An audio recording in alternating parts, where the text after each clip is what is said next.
Le Premier ministre, en 2012, promettait aux populations de Zawara, dans le Sanguier, un pont pour faciliter la mobilité dans la zone. Et aujourd'hui, c'est chose faite.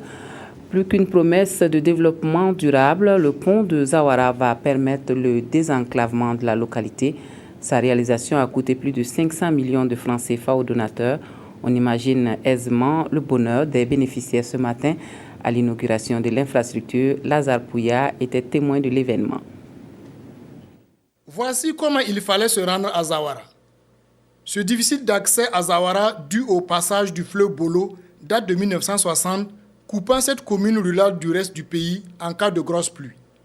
Le Premier ministre Béon-Luc Adolphe Thiaw en a fait l'expérience lorsqu'il se rendait à Zawara ce 16 septembre 2012 pour rencontrer les forces vives de la dite localité.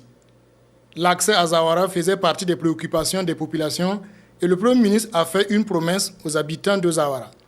J'ai dit à la population que je ne pouvais pas prendre séance tenante des engagements.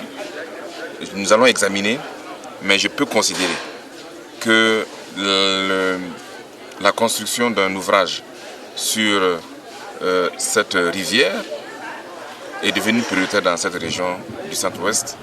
Et le ministre des Infrastructures, qui a bien voulu m'accompagner, en a pris note. Et nous ferons le maximum pour que cet ouvrage soit réalisé.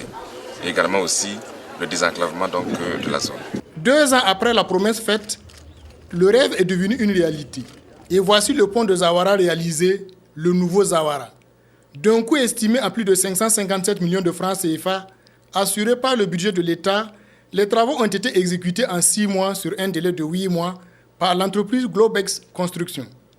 La réalisation de ce pont de Zawara traduit l'engagement du chef de l'État Blaise Compaoré à briser l'isolement des différentes localités du pays.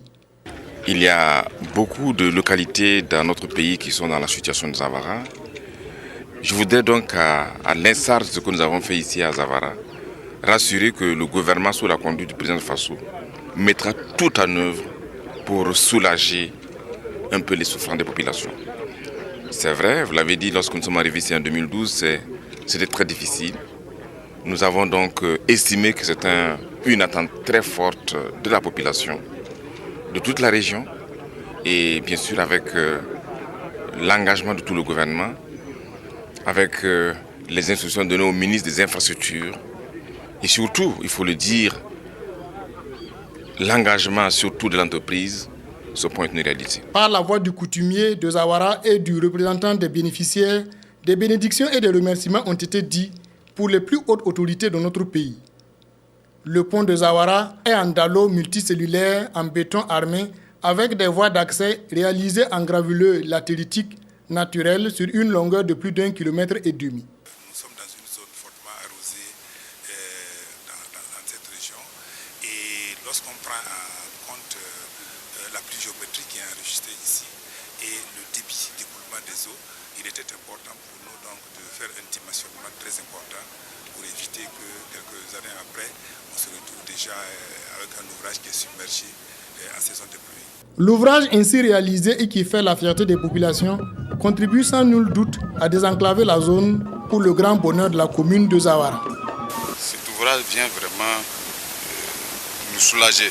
Ça va nous permettre vraiment de faire écouler nos productions. Béon-Luc Adolphe Thiaw a mis à profit l'inauguration de ce pont pour remettre un important lot de vivres aux maires pour les populations de Zawara et des moustiquaires imprégnés pour les femmes enceintes.